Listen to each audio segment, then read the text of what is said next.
Game 5 of the Eastern Conference quarterfinals as the Boston Celtics host the Chicago Bulls. This is the Celtics pregame report with Josue Pavone. I'm alongside Kevin O'Connor of The Ringer to preview yet another crucial game of this best-of-7 series that is all tied up at 2 wins apiece. Kevin, thanks for stopping by, man. Thanks for having me, Josue. So there's so much I want to get into about this series, Kevin. For starters, Fred Hoiberg's rant after Game 4 about Isaiah Thomas. The Bulls head coach says Thomas is getting away with the KYRIE and that the NBA officials need to start calling it. What do you make of this? It's just a goofy thing to say, man. I thought the last question Hoiberg was asked, I'm paraphrasing what the reporter said here, but it was basically, when does this get called during the season? And Hoiberg paused for a moment and said, well, it's not something that gets called, but it's always a point of emphasis by the league before each season. And it's like, yeah, okay, dude. So, you prefer, the 1950s Bob Cousy style of just up and down with the basketball. It's not the way the game's played anymore. And if you're going to start calling that on Isaiah Thomas, then you're going to have to look at what Jimmy Butler, Dwayne Wade, and what Rondo do, too. So it goes both ways for every team in the playoffs. Everybody that's still in the playoffs has at least one guy in their team that does that, and it's probably the superstar player on that roster. It's funny because the way Hoiberg went about it, it seems like he hadn't even been thinking about that until Game 4. Yeah, no kidding. I think he was trying to have his take that for data moment, but he didn't have the punchline. Couldn't drop the mic after that one. That's true. All right, so let's keep it moving here. Rondo, of course, was initially slated to miss the rest of this best-of-7 series after going down after Game 2. He's had his cast removed and was seen shooting around before the Bulls' practice on Tuesday. What are the chances we see Rondo back? If not in Game 5, what about Game 6? I think Rondo's going to do everything in his power to get back. I'm pretty sure Hoiberg said today that there was a chance for Game 6 and 7, so there's at least an admission that he could return the series, and I wouldn't put it past Rondo at all to return Wednesday night. I think there's absolutely a chance. I think, you could make an argument that Rondo with one good hand is better than Michael Carter-Williams, better than Jaren Grant, and maybe even better than Isaiah Cannon, for that matter, who didn't play poorly at all the other night.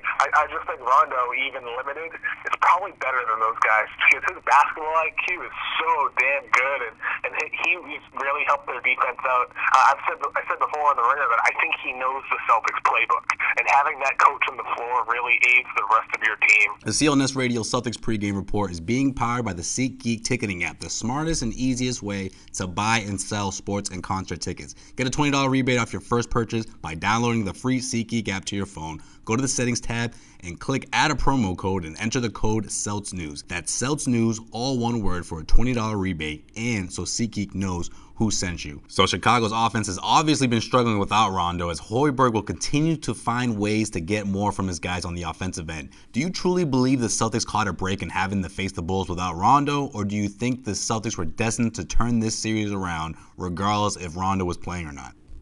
I think it's a little bit of both, to be honest with you. I think absolutely, no doubt, Rondo being out hurts them. For the reasons stated before, I think he knows their playbook. It's easy to forget that Rondo spent a year and a half with the Celtics while Stevens was head coach, and they seemed like they were a beat ahead of everything the Celtics were doing. So in that sense, yeah, having Rondo off the court absolutely helps. But at the same time, it seems like the Celtics have really made some revisions that I think would have helped them regardless of Rondo being in the floor or not. They're running more pick and roll. I think that's absolutely helped them. I think they've figured out ways to hide Isaiah Thomas on defense by, sticking him on Paul Zipser. I think Chicago could have done a better job still attacking Isaiah.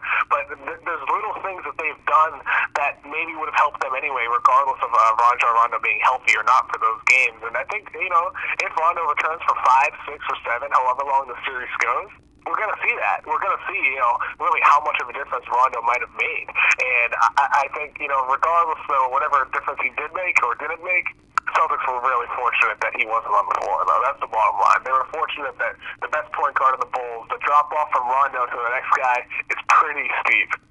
What's it going to take for the Chicago Bulls to win Game 5? I think they need Robin Lopez to go back to looking like the best basketball player you've ever seen if it's the first time watching. You know what, Kevin? Robin It's Lopez funny.